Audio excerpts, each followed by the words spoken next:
अच्छा यार, marginal costing में एक हमारे पास डिसीजन आता है। उसमें होता क्या है कि हमारी जो फैक्ट्री की कैपेसिटी होती है। अच्छा, फैक्ट्री की कैपेसिटी क्या होती है? आपकी जो भी फैक्ट्री होती है ऑब्वियसली वो एक मैक्सिमम नंबर ऑफ यूनिट्स बना सकती है। ठीक है, जितने वो प्रोड्यूस कर सकती है उसको कहते हैं कैपेसिटी। सो इस सवाल में हमारी फैक्ट्री की प्रोडक्शन कैपेसिटी 5,000 यूनिट्स है। मतलब हम 5,000 यूनिट से ज़्यादा नहीं बना सकते नॉर्मल अगर काम करें। और सिनारियो ये है कि आपके पास जो डिमांड आ गई है कस्टमर्स की, वो 7,000 यूनिट्स आ गई है। व्हाट दिस मीन इज कि आपके पास कस्टमर की जो डिमांड है वो आपकी अपनी प्रोडक्शन कैपेसिटी से भी ज़्यादा है। आप बना 5,000 सकते हो और डिमांड 7,000 की आ गई है। तो ऐसे सिनारियो में जब आपको अपनी कैपेसिटी से भी ज़्यादा यूनिट्स बनाने हैं, और इस केस में 2,000 ज़्यादा या एक्स्ट्रा यूनिट्स बनाने हैं जितने आप बना सकते हो, तो आप मल्टीपल फिर ऑप्शंस कंसिडर करते हो कि किस तरह आप इस चीज़ को अचीव कर सकते हो। ऑब्वियसली बात है यार, कोई भी अपने कस्टमर्स को मना नहीं करता और कोशिश करता है कि यार जितना ऑर्डर आए हम किसी भी तरह उसको पूरा करें। तो एक तरीका होता है ऑर्डर पूरा करने का कि आपके पास कैपेसिटी से ऊपर के जो एक्स्ट्रा यूनिट्स हैं वो आप आउटसोर्स कर लो। आउटसोर्स का मतलब है कि वो आप अपनी साथ वाली फैक्ट्री के पास जाओ और उसको कहो कि जी मुझे इतने इतने यूनिट्स बना कर दे दो। ठीक है, तो इस केस में फॉर एग्जांपल अगर आप बिल्कुल नीचे की लाइन पढ़ें, इसमें लिखा हुआ है मैनेजमेंट कंसिडर कर रही है कि 2,000 यूनिट्स बने हुए यूनिट्स प्रोड्यूस यूनिट्स वो एक एक्सटर्नल सप्लायर से खरीदे at a cost of 90 per unit. ठीक है, तो ऐसे केसेस में आप क्या करते हो? 7,000 की डिमांड है, 5,000 खुद बनाए, खुद प्रोड्यूस किए, और 2,000 यूनिट्स आपने किसी और सप्लायर से बने बनाए खरीद लिए। एंड देन आप कस्टमर को पूरा 7,000 का ऑर्डर कंप्लीट कर देते हो। एंड देन रिक्वायरमेंट होती है कि इस सिनारियो में आप प्रॉफिट कैलकुलेट करके दो। तो देखो, पहली चीज आपको ये समझनी है कि आप 7,000 यूनिट्स कस्टमर को बेच रहे हो, तो आपकी सेल जो है वो 7,000 यूनिट्स की होगी। ठीक है, and out of the 7,000 units क्योंकि आप खुद जो प्रोड्यूस कर रहे हो वो सिर्फ 5,000 है, तो मटेरियल सिर्फ उन यूनिट्स पे लगेगा जो आप खुद बना रहे हो, लेबर भी सिर्फ उन यूनिट्स पे लगेगा जो आप खुद बना रहे हो, जो कि 5,000 है। बाकी 2,000 यूनिट्स जो हैं वो आप बने बनाए किसी से खरीद रहे हो। ठीक है, तो उनकी परचेज कॉस्ट आप पे आएगी 2,000 यूनिट्स की। उन बने बनाए यूनिट्स पे मटेरियल और लेबर वापस लगाने की ज़रूरत नहीं है। फिक्स कॉस्ट ऑब्वियसली आपकी 80 है तो वो 80 रहेगी, बिकॉज फिक्स कॉस्ट जब तक लिखा ना हो या मेंशन ना हो यूनिट्स के साथ चेंज नहीं होती। तो इसकी मार्जिनल स्टेटमेंट काफ़ी सिंपल होनी चाहिए। हम पहले रेवेन्यू निकालेंगे और हमारा रेवेन्यू विल बी 100 × 7,000। 7 लाख का हमारा रेवेन्यू है। फिर हम इसमें से माइनस करेंगे वेरिएबल कॉस्ट। इसमें आएगा डायरेक्ट मटेरियल, डायरेक्ट लेबर और परचेज कॉस्ट। अब हमारा जो मटेरियल है वो 40 रुपीज़ का है या $40 का है, और वो क्योंकि हम 5,000 यूनिट बना रहे हैं सिर्फ उस पर एप्लीकेबल होगा। लेबर 30 का है, वो भी 5,000 यूनिट्स पर अप्लाई होगा। और परचेज कॉस्ट पर यूनिट है 90, और ये हम 2,000 यूनिट्स क्योंकि परचेज कर रहे हैं उस पर अप्लाई करेंगे। सो 40 × 5,000 इज 200,000। 2 लाख का मटेरियल हो गया, 1,50,000 का लेबर हो गया, 180,000 की परचेज कॉस्ट आ गई। ये हमारी वेरिएबल कॉस्ट हो गई। We will add this up, this becomes 330 and 200 is 530।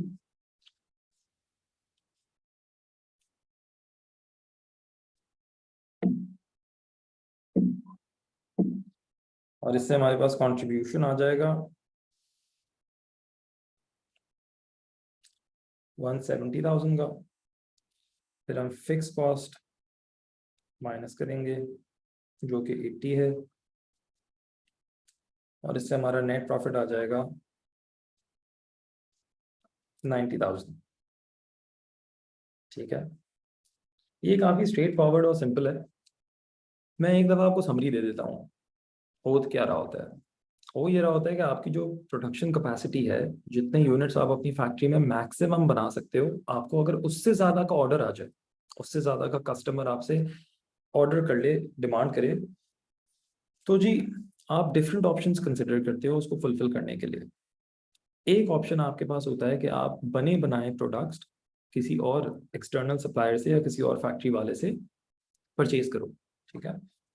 तो याद रखना, जो खुद बना रहे हो उस पर मटीरियल और लेबर की कॉस्ट लगेगी, जो बाहर से खरीद रहे हो उस पर मटीरियल लेबर की कॉस्ट वापस नहीं लगेगी।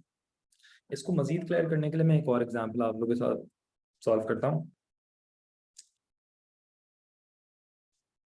इस क्वेश्चन में हमारी प्रोडक्शन कैपेसिटी है 10,000 और हमारे पास जो डिमांड आई है वो है 15,000, ठीक है।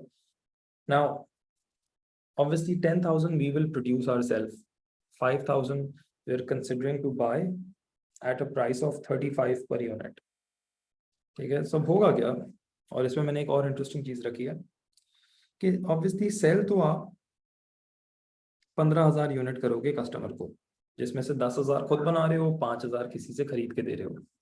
तो क्योंकि खुद आप 10,000 बना रहे हो तो मटेरियल सिर्फ 10,000 यूनिट पे लगेगा, लेबर 10,000 पे लगेगा, बाकी 5,000 यूनिट्स पे आप ये परचेज कॉस्ट लगाओगे। ना इसमें इंटरेस्टिंग चीज है वो ये है, this is a variable selling overhead.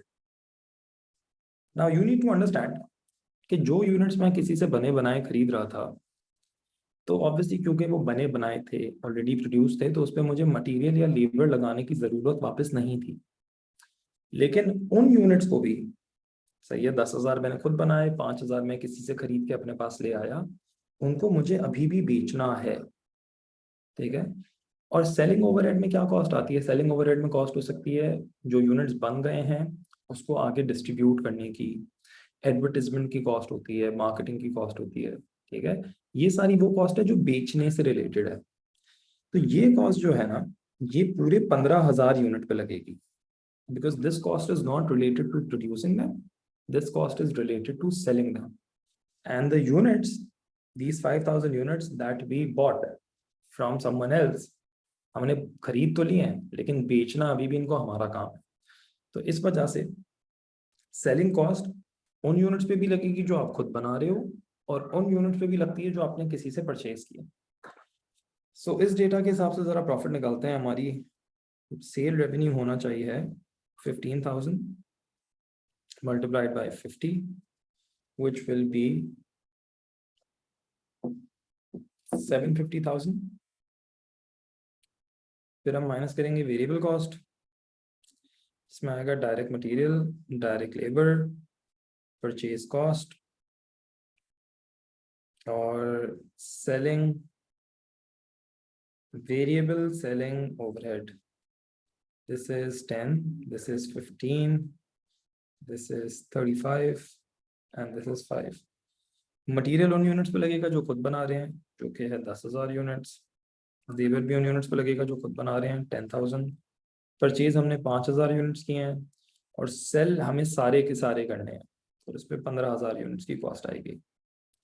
So material हो जाएगा 1,00,000, लेबर हो जाएगा 150, परचेज कॉस्ट हो जाएगी 175, और वेरिएबल सेलिंग ओवरहेड हो जाएगा 5 into 15 है 75।